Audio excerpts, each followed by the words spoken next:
Making headlines, Tourism Minister reiterates that Embudu Lagoon mega project will pave way for immeasurable opportunities for the Maldivian youth community. And US President Donald Trump kicks off 2018 with tweets aimed at Iran and Pakistan.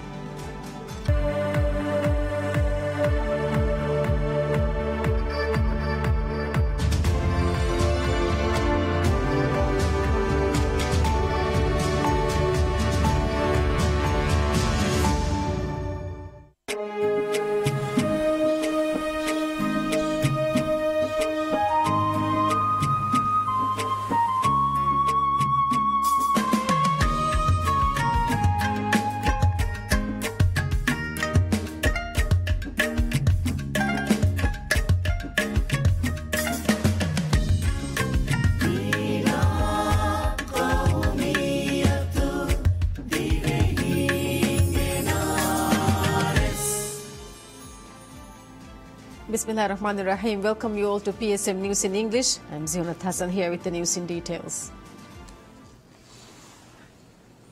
Minister of Tourism Musa Zamir reiterates that Embudu Lagoon mega project will pave way for immeasurable opportunities for the Maldivian youth community. In an exclusive interview with PSM News, Minister of Tourism Musa Zamir stated that the first phase of the Embudu Lagoon mega project will create more than 10,000 jobs, with more opportunities to be created with the completion of the whole project. Tourism Minister Zamir added that information regarding job opportunities created from the project will be shared with the public. The Tourism Minister noted such information would be shared with universities and colleges in order to prepare the students for jobs. The Embudu Lagoon project is the most promising and the largest tourism development project to be conducted in Maldives. The Maldivian government and Thailand-based Singha Estate Company aims to complete the first phase of the $1 billion mega project by August 2018. While the total project consists of the development of 9 islands, the first phase of the project will see the development of 3 islands, which, according to the Maldivian Tourism Minister, will create several jobs directly and indirectly. The minister stated that the development of tourism industry is served to enhance the health sector and the education sector, as well as the whole economy of Maldives. Minister of Tourism Musa Zamir reveals that an international airport in Mafur Island will pave way for numerous modern services in Nunu Atoll. The Maldivian government commenced the project to develop a new international airport at Mafur Island of Nunu Atoll with the grant aid from UAE. The Maldivian government and Abu Dhabi Fund signed the Memorandum of Understanding to develop the airport on December 25th. According to the agreement, the $60 million project to develop the airport should be completed within 6 months. The project has been going at a fast pace, with land for the airport fully prepared and equipment and machinery for the project transported to the island. Speaking with PSM News regarding the project, Minister of Tourism Musa Zamir stated that the 2.2-kilometer runway can accommodate private jets, and revealed that the modern VVIP complex developed as part of the project will consist of numerous contemporary facilities. Furthermore, a 50-room city hotel will also be built alongside the airport. According to Tourism Minister, the 50-room city hotel developed will be constructed in a way which it can be expanded to 100 rooms in the future. Additional projects to enhance the operation of an international airport in Mafur Island include the construction of a new harbour. The Maldivian government aims to start the operations of the new international airport in Mafur Island on 26 July 2018. Operator of Velana International Airport, Maldives Airports Company Limited (MSL) reveals that the expansion of the West Apron will commence soon.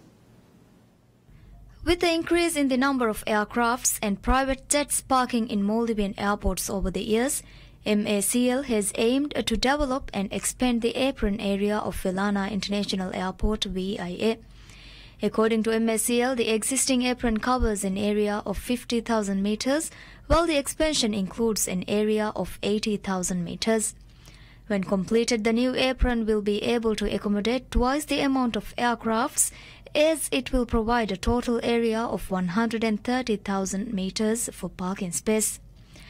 Managing Director of MSEL Adil Musa stated that the project for the expansion of the apron will begin soon as part of the $1 billion mega project to develop VIA.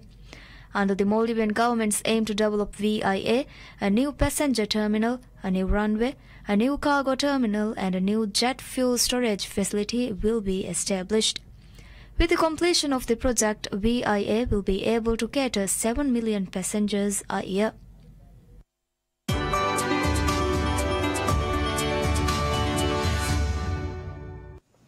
National Airline Maldivian further expands its seaplane fleet with addition of a new aircraft. With the addition of the DHC-6 Twin Otter plane, the total number of aircraft of the Maldivian seaplane fleet rises to 13. Operator of Maldivian Island Aviation Services said the new aircraft purchased from Canada would be put to service within 10 days. Island Aviation plans to add another 4 seaplanes to its fleet this year.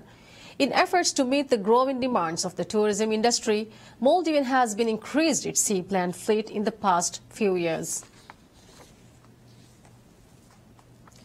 Latest statistics shows that Maldives attained a record number of tourist arrivals in December 2017. Maldives witnessed a large number of tourist arrivals in 2017, with December recording the most number of tourist arrivals in 1 month. In December, over 146,000 tourists arrived in Maldives. The statistics also revealed that the number of passengers who obtained services from Velana International Airport increased significantly over the past year.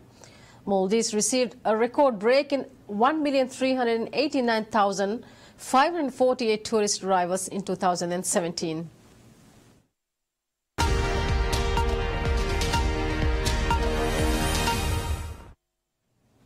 And now we look into the latest news updates from international arena.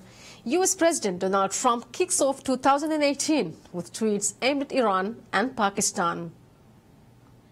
A day after 10 people were killed during ongoing protests in Iran that present the boldest challenge to the country's leadership since pro-reform unrest in 2009, US President Donald Trump tweeted that Iran is failing at every level despite the terrible deal made with them by the Obama administration. Calls for more demonstrations raise the possibility of prolonged instability in Iran. Iran is a major OPEC oil producer and regional power, but frustrations have grown at home while the country is deeply involved in Syria and Iraq as part of a battle for influence with rival Saudi Arabia. Those foreign interventions are also fueling anger in the country because Iranians want their leaders to create jobs instead of engaging in costly proxy wars. Trump tweeted that great Iranian people have been repressed for many years, noting that they are hungry for food, for freedom, along with human rights. Trump said the wealth of Iran is being looted and it is time for the change. In an earlier tweet, Trump said that the United States has foolishly handed Pakistan more than $33 billion in aid over the last 15 years, while getting nothing in return and pledged to put a stop to it. It was not immediately clear what prompted Trump's criticism of Pakistan, but he has long complained that Islamabad is not doing enough to tackle militants. Demonstrations in Iran continued for a 6th day after 20 people were reported to have been killed a day earlier in the worst wave of unrest since 2009, when huge crowds took to the streets to condemn the re-election of then-President Mahmoud Ahmadinejad. The protests put pressure on the clerical leaders in power since the 1979 Islamic Revolution, as well as President Hassan Rouhani. Rouhani said in a statement broadcast on state TV that the problem is not only economic, as people have not come out to the streets wanting money, bread and water. Rouhani said the enemies of Iran were infuriated by Iran's regional and domestic accomplishments and took revenge by provoking protests. The state TV quoted Iranian president saying that the establishments should have been prepared for this scenario. Dozens have been killed during protests, and armed demonstrators tried to seize police stations and military bases but were repulsed by security forces. The nationwide protests have drawn in tens of thousands of people and represent the boldest challenge to Iran's leadership since pro-reform unrest in 2009. Calls for more demonstrations raise the possibility of prolonged instability in Iran. The unrest erupted in the second biggest city of Mashhad against price rises, but it swiftly spread and turned into political rallies. Demonstrators say they are angry over corruption and economic hardship in a country where youth unemployment reached 28.8% last year.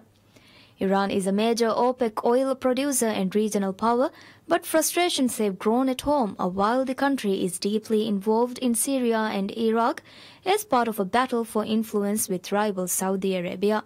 Those foreign interventions are resented by many Iranians who want their leaders to create jobs instead of engaging in costly proxy wars. Yemenis nervously anticipate the new year as the country spends the third New Year's Eve maimed by violence, hunger and diseases. The 3-year war pitting the Iran-allied Houthis against the internationally recognized government of Abdurrabbu Mansur Hadi, which is supported by an Arab coalition led by Saudi Arabia, has killed more than 10,000 people, created a cholera epidemic and made almost half the population food insecure.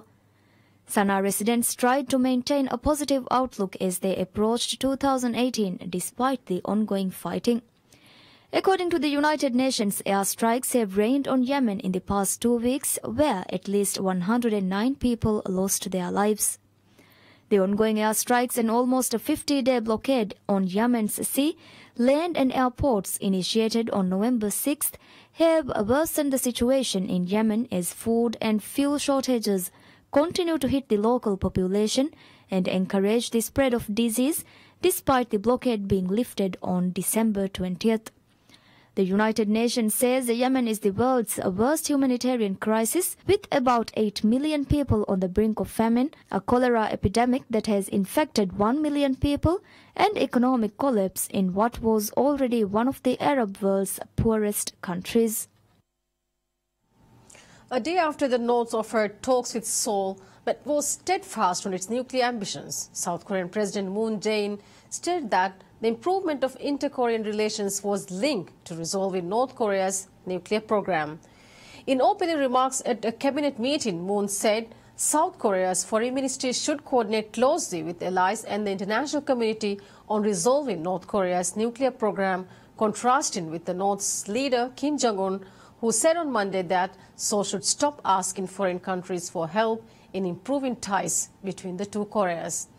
Kim had said he was open to dialogue with Seoul and for North Korean athletes to take part in the upcoming Pyeongchang Winter Games. However, he also steadfastly declared North Korea a nuclear power. Kim's olive branch offering follows a year dominated by fiery rhetoric and escalating tensions over nuclear program. A day after the North offered talks with Seoul, but was steadfast on its nuclear ambitions, South Korean President Moon Jae-in states that the improvement of inter-Korean relations was linked to resolving North Korea's nuclear program. In opening remarks at a cabinet meeting, Moon said South Korea's foreign ministry should coordinate closely with allies and the international community on resolving North Korea's nuclear program, contrasting with the North's leader Kim Jong-un, who said on Monday that Seoul should stop asking foreign countries for help in improving ties between the two Koreas. Kim had said he was open to dialogue with Seoul and for North Korean athletes to take part in the upcoming Pyeongchang Winter Games. However, he also steadfastly cleared North Korea a nuclear power. Kim's olive branch offering follows a year dominated by fiery rhetoric and escalating tensions over Pyongyang's nuclear weapons program. Meanwhile, South Korea's Unification Minister Cho Myung-jeon offered high-ranking government talks with North Korea next week at the border village of Panmunjom.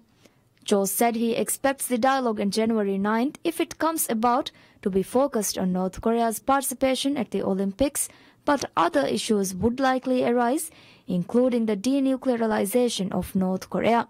Tensions have been rising over North Korea's weapons program, which it pursues in defiance of years of United Nations Security Council resolutions, with bellicose rhetoric coming from both Pyongyang and the White House.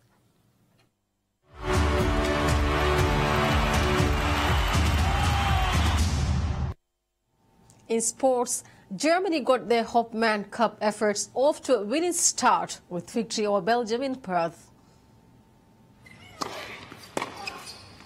Angelique Kerber got the first rubber with a hard-fought 7-6, 6-7-6-1, a win against Belgium's Elise Mertens. Her compatriot Alexandra Zverev was unable to do the same. David Goffin made a promising start to the year, dispatching the world number 4 6-6, 6-3. Zverev recovered from defeat to combine with Kerber to prevail in the doubles 4-2, 4-3-2.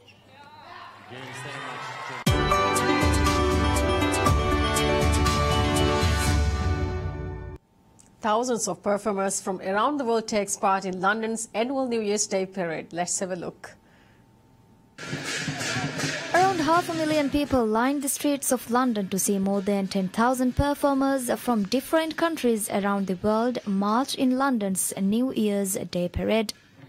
In front of huge crowds of people lining the streets of Britain's capital city, marching bands and cheerleaders, many from the US, performed songs and choreographies as crowds of people waved British flags and cheered them on.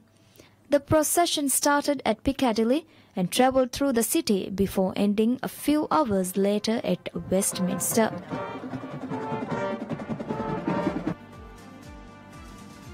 With that, we conclude the news for this bulletin. Thanks for joining. Have a pleasant day ahead. Bye-bye.